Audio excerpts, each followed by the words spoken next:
Closed mouths don't get fed. So if you need something, you gotta ask. My name is Avery King. I'm a transgender man. I was adopted.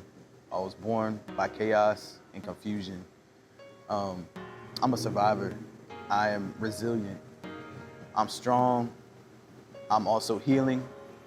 I'm somebody who wakes up every day and doesn't give up, no matter how bad I want to. Because the only way to move forward is through. It's through the hard days. It's through the times when you don't know what's on the other side. That's me. What motivates me is my inner child, is healing for that person who felt muted, who felt like they didn't have a voice. It's talking for people who may not be brave enough to do so now. What motivates me is being the best version of the best man that I can be. And just standing up for what I believe in, no matter what the world says, doing what's right, even when nobody's watching. That's what motivates me. The best advice I can give them is to give yourself grace. Be gentle with yourself. Also give yourself time. Your journey is not gonna look like mine. It's not gonna look like anybody else's that you may know. Also, find people who are gonna celebrate your presence. Be courageous enough, because you already came here, you already know what the mission is. Be courageous enough to let those who don't support you stay in a place, and you move forward and you grow. I think that the worst memory that I had kind of like coming into this process is that of people telling me, oh, I'll never call you Avery. You'll always be so-and-so. I'll never say he, him. You'll always be she, her. Just, like the straight up disrespect to your face. And I know it's an adjustment, but just complete rejection. And then kind of like, in the workplace, it's hard at first because, you've been this person this whole time. And now you're trying to get, your whole world to adapt to what you're doing, which is hard. And just being recognized who you already knew who you were. So being recognized as, who you are transitioning into. So I think just like the harsh reality was just having people around you that you cared about straight up refusing to respect your wishes and be there to watch you grow. They were just basically shutting that door and refusing to support you during one of the most vulnerable times of your life, but also one of the most courageous times of your life. So that was kind of the hardest thing. That make you feel invisible? I would say yes and no, because you kind of have to take that as fuel to really go hard and be the best version of yourself that you can be. And don't let anybody tell you otherwise, because they don't dictate who you are. So sometimes you may feel invisible or you may feel like your voice isn't heard, but the more that you grow into your transition and into your journey, the more confident you feel. So now, there's nothing that can make me be quiet. There's nothing that can make me feel invisible. My presence will be felt, and I may make you uncomfortable. That means I'm doing the right thing. So they say you ain't doing that right unless you got haters. Work was definitely challenging. I would have people call me Avery to my face and then call me such and such behind my back or to other coworkers. No matter how much I corrected them.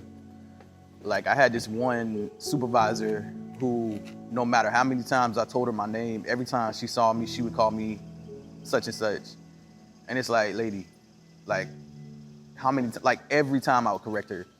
And it just was like, this is this blatant disrespect. Like, it was just crazy. And even other people would come to her and correct her, like, his name is so-and-so. So it was definitely a rough beginning. But it got better. It took a long time to get better. So it was definitely awkward at times. It was definitely like, is this blatant disrespect, or almost low-key harassment at this point? And we live in the South, so I guess it's to be expected. But it was rough at start, but it's came a long way. I kind of like started my transition during COVID. So, we're all at home and things like that. I think some people were shocked, some people weren't. And it's kind of like, you find your people, you find your tribe, and it's like, some people are gonna cheer very loud for you. Some people are gonna mock you. Some people are going to just straight up refuse to see you as who you are. And that's okay, because the universe is always gonna weed out the crowd.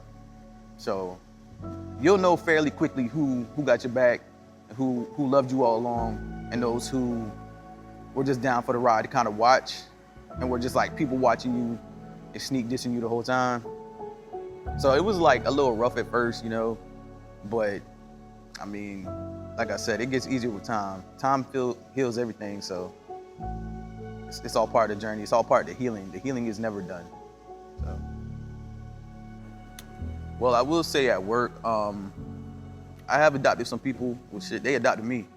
I have people that helped me get my FMLA approved for top surgery after it was denied probably 6 times.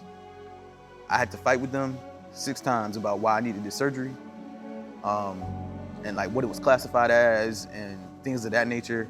And I had people that came forward and they helped me with wording, and they helped me continue to pound forward and to not give up, because I needed that surgery.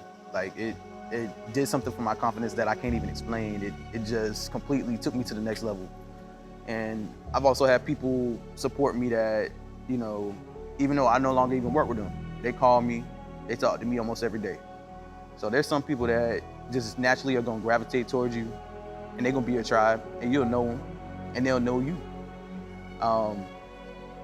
As far as my personal life, I think that the support kind of came like hard at first. I think that a lot of people in my family were very shocked, and they were very resistant. I'm sorry. I was the one being resilient here. So they were very resistant to it. And it's still a process. It's still a work in progress. They still trip up and call me this, that, the third. And I'm kind of like, at what point do you stop giving people grace, even though they've known you for 28 years as such and such, so-and-so? You've also known me for 5 years as Avery. So it's like, you call a 5-year-old something else? Would you call your 5-year-old child something else? So, I mean, I think that some of my family went through like that grieving process, and some of them will never, ever call me Avery. Some of them will never call me he, him. It's just who they are. But you have to have the courage, and I have the courage to continue to be who I am. And that's all it is. Gotta walk in my truth. I didn't walk this far just to walk this far. So I didn't walk this far just to come this far. I think that, it was something that was just new. It was like alien activity. It was, unheard of. We in 2025, and people still act like they don't know how to be kind when it's free to do. So no, they didn't know exactly what I needed. I don't think that they knew how to show up for me. But I think that with time, it got easier for some of them. Like I said, for some of them, they'll never come around. But I've done a few like different events locally here in Charleston. And like my brother here show up, or my girlfriend to show up and listen to me speak to, kids, families, whoever's in the crowd, about transition, about our community, about things going on in our community. And I love to do that stuff. That's why I'm here. But, I have people show up every now and then. I was part of a trans man calendar. Some people bought that, I was trying to get everybody to buy it. I was shipping it all over the place. So, I mean, yeah, I got people close and far away that do support me. But it came with time. Like, you give people grace and they'll still mess up, calling you whatever, saying whatever. But you be like, you gotta just correct them. But it's like, after a while, all right, how much grace is too much grace, you know what I mean? But I mean, like I said, I don't think people really know exactly how to support you. That's why you got to tell them. Tell them what you need. That's all you can do, because can't none of us read minds. So if you need somebody to show up, be like, hey, it would be great if you came to XYZ. Or, hey, I'm struggling with this. Is there any way we can carve out some time to do XYZ together? Or even just a quick phone call or a text message, 30 seconds. Checking on somebody. Checking in might go a long way. Family was definitely hard because I was adopted.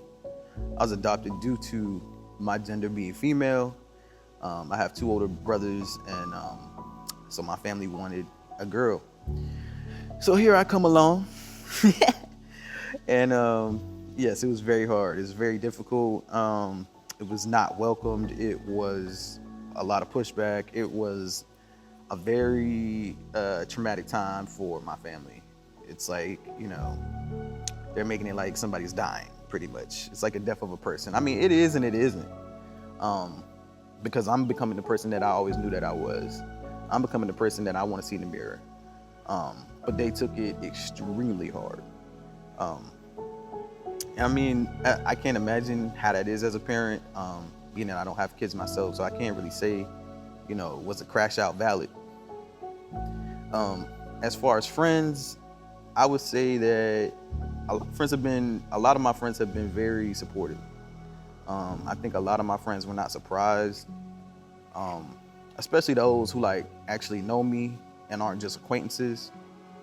And well, I guess that's the whole moral of the question is a friend. And good friends are hard to come by. So if you have 2 good friends, you got a lot. And that's how I rock with it. Because a lot of people are not your friend. They might be your acquaintance. So I would say that the people that really know me, they're there for me, and they have been. They have been. So I get to wake up, and even though it's a process, I get to look in the mirror and see the man that I'm becoming. And even though it's slow and there's some things that I don't notice, that when people see me after a long time, they be like, wow, you look great, or you look so different, or, because I'm looking at it every day. It still brings me joy to hear those things. And it still brings me joy to look in the mirror and be able to recognize that person. To look in the mirror and love what I see back, even though we all have things that we want to work on. We all have things about ourselves that, we want to fix. Like, oh, I could lose 10 pounds here, or I need to, hit that chest press a little bit more. We have those things. But, I mean, I'm so proud to see how far I've come and envision how I'm going to look and how I, will be in the future. So I would say mentally and physically, I'm proud to wake up and look at that in the mirror every day. And I am happier. I mean, I got to become, who I always envision myself to be. And even though I am a work in progress, by all means, all things, I'm a work in progress. I came a long way, so I'm here for it.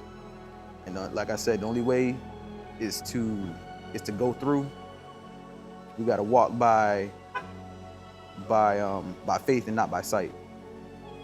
So even when we don't really know what's on the other side, we just have to continue to persevere and keep that same energy moving forward. What I would tell the younger me is that always speak your truth no matter who leaves you, because those people that are for you will not falter by your side. So have the courage to walk in your truth, have the courage to walk in your purpose, no matter what others think, because their judgment is not final, and really their judgment doesn't matter. You have to do what is going to make you happy. So walk in your truth and walk, with your chest, chest up, head up. The world is yours, King. So the next thing I want to do with my life is be the best man that I can be, and that is a daily mission. It is choosing to do the right thing, like I said, even when nobody's watching, is choosing to, lead by example, because there's cameras everywhere and people are watching. You got little kids that are watching. I got younger siblings that are watching.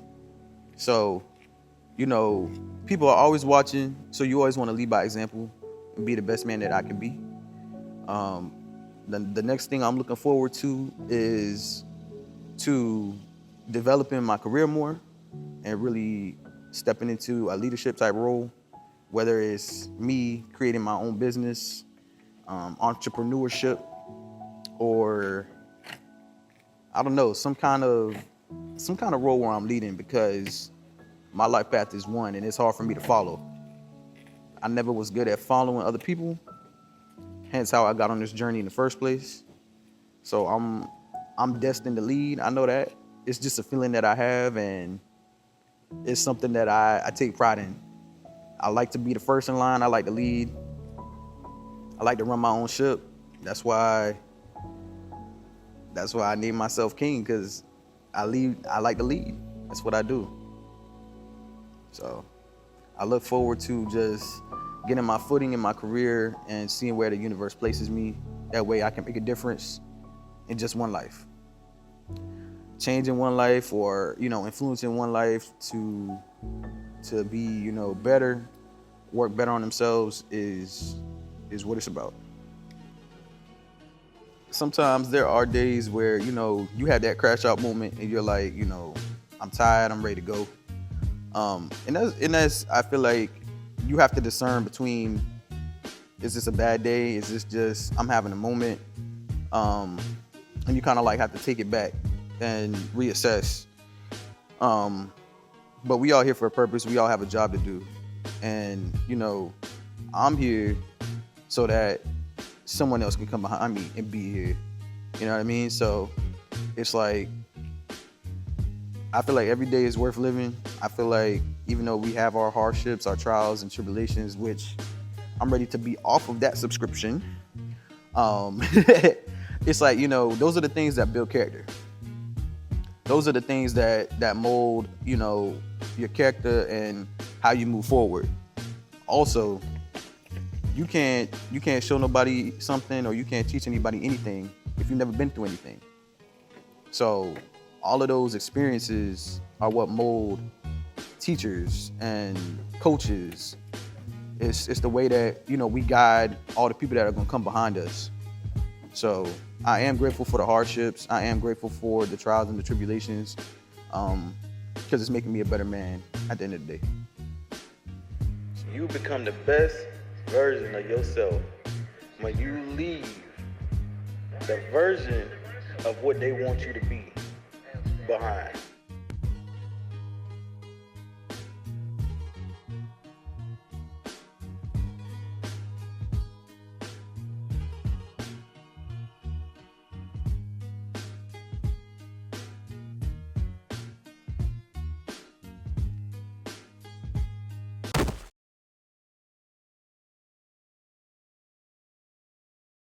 If you or anyone that you know have thoughts of self-harm, please know that there are people here to help.